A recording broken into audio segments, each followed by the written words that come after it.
தமிழக முதல்வராக இருந்த காமராஜரின் உடைமைகள் வெறும் ஒரு சூட்கேஸில் அடங்கியதை படித்து நெகிழ்ந்து போனாராம். காமராஜர் காலம் மீண்டும் தமிழகத்தில் பிரதிபலிக்க வேண்டுமாம். கன்னியாகுமரி மாவட்டத்திற்கு இன்ப சுற்றுலா வந்த ராகுல் சொல்லியிருக்காரு. அப்படியா ராகுல்? காமராஜரையும் காமராஜர் ஆட்சியையும் தமிழகத்தில் ஒழித்தது யார்?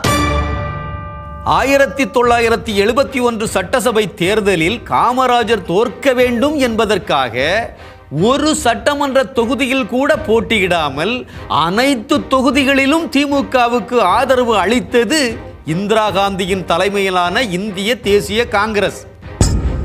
அதே ஆண்டு நடந்த நாடாளுமன்ற தேர்தலில் வெறும் 10 தொகுதிகளில் திமுகவுடன் கூட்டணி அமைத்து காமராஜரையும் அழித்து காங்கிரஸையும் ஒழித்தார் இந்திரா காந்தி. எந்த அளவு வெறுப்பு இருந்தால் காமராஜரை ஒழிக்க காங்கிரஸையே காலி செய்திருக்க வேண்டும் இந்திரா காந்தி. இன்று நாடார் சமுதாய ஓட்டுக்காக குமரி மாவட்டத்தில் ராகுலால் புகழப்படும் காமராஜரை இதே தொகுதியில் தோற்கடிக்க 1971 தீவிர முயற்சி மேற்கொண்டது காங்கிரஸ். 1966 பண மதிப்பு குறைப்பு பற்றி தன்னிடம் ஆலோசிக்கவில்லை என்று சொன்ன அகில இந்திய காங்கிரஸ் தலைவர் காமராஜர் பொருளாதார மேதையா என்று கேட்டு அவமானப்படுத்தினார் அன்றைய பிரதமர் இந்திரா காந்தி. காமராஜர் 2வது முறையாக தேசிய தலைவராக ஆகக்கூடாது என்பதற்காக நள்ளிரவில் ரகசிய திட்டம் போட்டு நிஜலிங்கப்பாவை காங்கிரஸ் தலைவர் பதவிக்கு வேட்புமனு தாக்கல் செய்ய வற்புறுத்தினார் இந்திரா காந்தி. காமராஜரின் மரணத்தில் கூட காங்கிரசின் பங்கு உள்ளது. இந்திரா காந்திக்கு பேய் பிடித்திருக்கிறது என்று எமர்ஜென்சி அறிவிக்கப்பட்ட உடன் கவலை தெரிவித்த காமராஜர் காங்கிரஸ் இந்த நாட்டிற்கு இழைத்த துரோகத்தை நினைத்து மனம் வெதும்பி சில மாதங்களில் மாரடைப்பால் காலமானார்.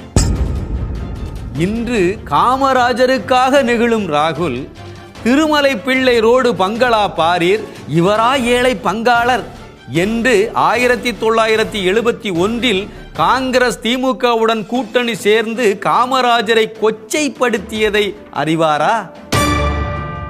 நேரு குடும்பத்தில் பிறந்த ஒரே காரணத்திற்காக எஸ்பிஜி பாதுகாப்பையும் அரசு பங்களாவையும் உரிமையாக கோருபவர்கள் காமராஜர் தங்குவதற்காக மட்டும் பயன்படுத்திய வீட்டை அவர் தவறாக சம்பாதித்த சொத்தாக சித்தரித்தது நியாயமா? காமராஜரின் எளிமையை பாராட்டிய ராகுல் காமராஜர் காலம் பிரதிபலிக்க வேண்டும் என்கிறார். ஆனால் காங்கிரஸால் அது நடக்கும் என்று சொல்லவில்லை.